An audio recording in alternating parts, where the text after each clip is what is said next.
Recently मी दोघा चौघांसोबत भेटलो जे आय टीमध्ये आता जे करंट रिसेशन जे चालू आहे त्यामध्ये ते फायर झाले होते. म्हणजे त्यांना त्या प्रोजेक्टवरून किंवा त्या कंपनीमधून त्यांना फायर केलं होतं, त्यांना काढलं होतं. म्हणजे असं नाही म्हणत की आपण जॉब सोडा आणि स्टार्टअप चालू करा. काही जण आहेत की 15 वर्षानंतर ॲज अ डेव्हलपर जॉईन करता आणि ते 15 वर्षानंतर डेव्हलपरच असतात. एक लेवल येते की तुम्ही 15 वर्ष तुम्ही कोडिंग केली, 15 वर्ष केल्यानंतर जो फ्रेशर येतो तो फ्रेशर तुमच्यापेक्षा जास्त कोडिंग करणार असतो. का? कारण आताचं जनरेशन खूप फास्ट आहे. जे नवीन नवीन फ्रेशर्स येत आहे खूप टॅलेंटेड आहे. आता परत AI आला आहे. Hello all, welcome back to new another video. तुमचं सगळ्यांचं परत एकदा देवच डिजिटल डोमेनमध्ये स्वागत आहे. सो आजचा टॉपिक खूप इंटरेस्टिंग आहे. कारण आपण ॲज अ फ्रेशर एखाद्या कंपनीमध्ये जॉईन होतो. म्हणजे जसं आय टीमध्येच ॲज अ फ्रेशर आपण आय टीमध्ये जॉईन होतो तेव्हा आपल्याला असा विचार नसतो की यार अबाऊ 5 इयर्स काय होणार, 10 इयर्स नंतर काय असणार, 20 इयर्स नंतर काय असणार, किंवा आपल्या एज ऑफ 30-40. तर आज आपण डिस्कस करूयात आय टीमध्ये एज ऑफ 40 नंतर काय.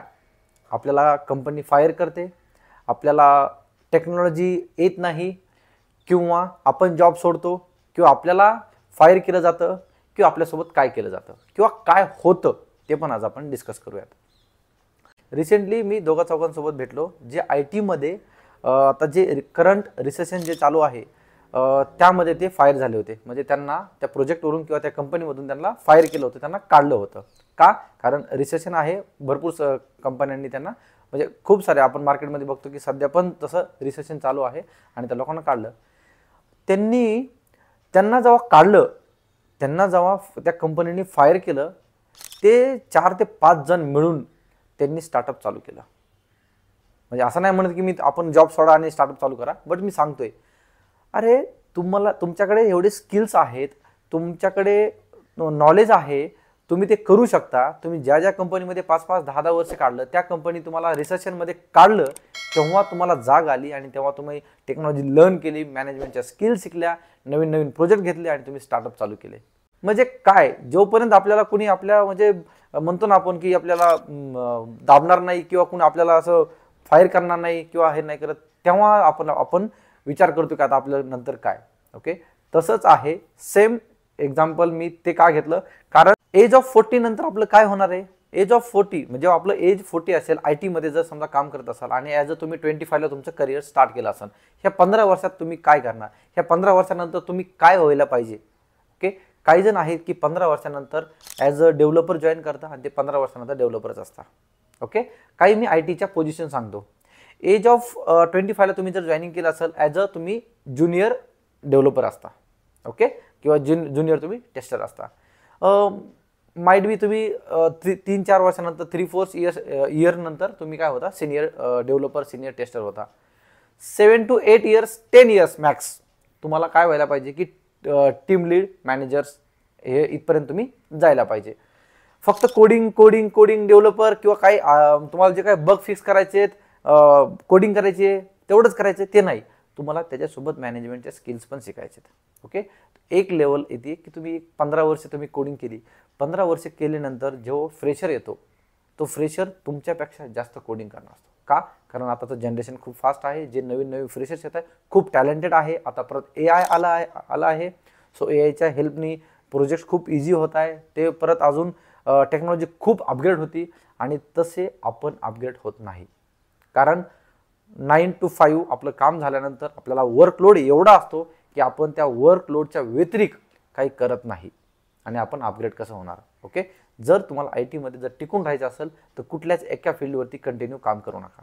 जर तुम्ही as a junior developer, junior tester, junior तुमची जी पण काय पोझिशन ती असेल, सिनियर व्हा, सिनियर नंतर टीम लीड व्हा, टीम लीड नंतर मॅनेजर व्हा, मॅनेजर नंतर अजून कुठला प्रोजेक्ट मॅनेजर असेल, डिरेक्टर असेल, म्हणजे CEO असेल, त्या लेवलला तुम्ही जायचा विचार करा. स्वतःला अपग्रेड करत राहा, नवीन नवीन टेक्नॉलॉजी लर्न करत राहा. कुठल्याच एका टेक्नॉलॉजीवरती काम करू नका, कारण कधी काय होईल काही सांगता येत नाही. जर तुम्हाला उद्या फायर जरी केलं एखाद्या कंपनीमधून, तर तुमच्याकडे दुसऱ्या टेक्नॉलॉजीज किंवा आहेत, किंवा तुमच्याकडे काही स्किल्स आहे ज्यामध्ये तुम्ही काम करू शकता. जर अबाऊ 40, एज ऑफ 40 मध्ये गेलं तर खूप सारे आहेत की जे मॅनेजर्स आहेत, कारण त्यांचा कोडिंगचा काहीही संबंध नाहीये. कारण काय होतं ना, एक एज लेवल म्हणजे गेल्यानंतर कोडिंग तरी किती करणार तुम्ही, 10-15 वर्ष तुम्ही कोडिंग किती करणार. कारण आपण ॲज अ जावा डेव्हलपर किंवा ॲज अ ऑटोमेशन आपण एवढी कोडिंग नाही करू शकत. मॅक्स टू मॅक्स 10 ते 15 वर्ष आपण कोडिंग करू शकतो, फिक्सेस करू शकतो किंवा काय करू शकतो. ओके, आपल्याला अपग्रेड व्हायला लागेल, कशी टीम हँडल करायची. ओके, टीम हँडल आल्यानंतर आपल्याला प्रोजेक्ट कसा हँडल करायचा, प्रोजेक्ट कसा डिलिव्हर करायचा, हे कसे मार्केटमध्ये कोणते कुठले टेक्नॉलॉजीज येत आहे, त्या टीमला कशा द्यायच्या, टीम हँडलिंग आपल्याला आली पाहिजे. त्यानंतर तुम्ही म्हणजे जर समजा प्रोडक्ट बेस कंपनी असेल तर तिथे डायरेक्ट त्यांचे ते प्रोडक्ट मॅनेजर असतात, की त्यानंतर सर्व्हिस बेसमध्ये तर तुम्हाला माहितीच आहे की मॅनेजर नंतर डायरेक्टर, पुन्हा व्हाईस प्रेसिडेंट, ह्या पण पोझिशन आहेत.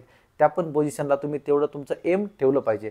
फक्त कोडिंग करणं आणि काही बाकी फक्त तुमचे जे काय बग फिक्स करणं किंवा काय असेल ना, ही तुमची लाईफ नाही आहे आय टीमध्ये. जर आय टीमध्ये तुम्हाला एज ऑफ 40 जर टिकून राहायचं असेल तर दर 6 महिन्याला, दर वर्षाला तुम्हाला मेहनत करावं लागेल, अपग्रेड करावं लागेल स्वतःला. आणि त्या उलट तर मी हे म्हणेल की तुम्ही फक्त कोडिंग जी करताय ना, त्याच्या व्यतिरिक्त तुम्ही साईड बाय साईड हे पण केलं पाहिजे. आपण म्हणतो ना, आपले मॅनेजर्स, आपले जे काही आपल्या कंपनीत म्हणतात की यार तुम्ही हे सोडून तुम्ही काय करता, तुम्ही काम करा. ओके, तुम्ही हे जे आहे नवीन टेक्नॉलॉजी लर्न करा, ते लर्न कराच, पण त्याच्या व्यतिरिक्त तुमच्या स्वतःसाठी तुम्ही काही नवीन टेक्नॉलॉजी लर्न करा. जशा की टेक्नॉलॉजी लर्न करा हे तर एक आहेच, जसं की मॅनेजमेंटचे स्किल्स शिका. ना की फक्त की आपल्याला सांगितलं की यार नाही एवढं काम दिलंय तेवढंच काम करायचं आहे, त्याच्या व्यतिरिक्त तुम्हाला मॅनेजर विचारतो किंवा अजून तुमचं जेव्हा अप्रेझल होतं तेव्हा की तुम्ही ह्याच्या व्यतिरिक्त काय केलंय. हा ठीक आहे, तुम्ही किती जरी काय केलं ते ॲट द एंड तुम्हाला तेवढंच भेटणार आहे, अप्रेझल तुम्हाला तेवढंच भेटणार. तुम्ही किती जरी केलं का ते त्यांच्याकडे ठरलेलं असतं की ह्याला आपल्याला 5% द्यायचं, त्याला 10% द्यायचं.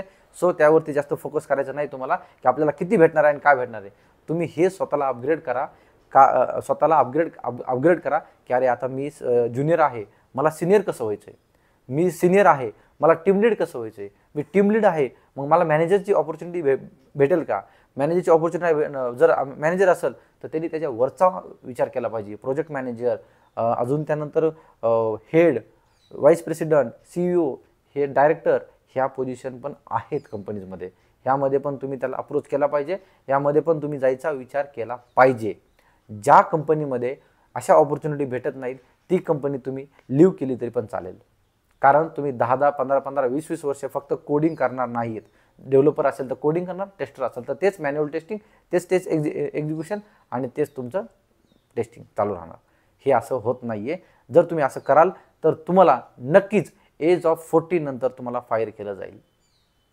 ओके, हे खूप आहे. कारण मी तेच मार्केटमध्ये मला जसे भेटले, जसे एक्सपिरियन्स लोक भेटले, मला तर तेवढा एक्सपिरियन्स नाही आहे. एज ऑफ 40 मी गेलो नाही आहे, काय होणार आहे माहीत नाही आहे. बट जसं एक्सपिरियन्स लोकांनी सांगताय की असं आहे आणि ती वेळ आपल्याला येऊ शकते.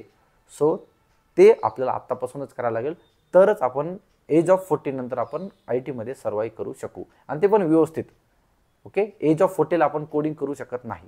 ओके, सो हे एक शॉर्ट व्हिडिओ होता, खूप इम्पॉर्टंट होता. जर व्हिडिओ तुम्हाला आवडला असेल तर लाईक करा आणि चॅनलला अजून सबस्क्राईब नसेल केलं तर चॅनलला सबस्क्राईब करा. आय टी रिलेटेड मी असेच व्हिडिओ घेऊन येत असतो, सो तुमच्याकडून मिस नको व्हायला. त्यामुळे सबस्क्राईब करा आणि व्हिडिओ आवडला असेल तर लाईक करा. आणि जो खूप कोडिंग करतो त्या तुमच्या कोडरला हा व्हिडिओ नक्कीच शेअर करा. Thanks for watching.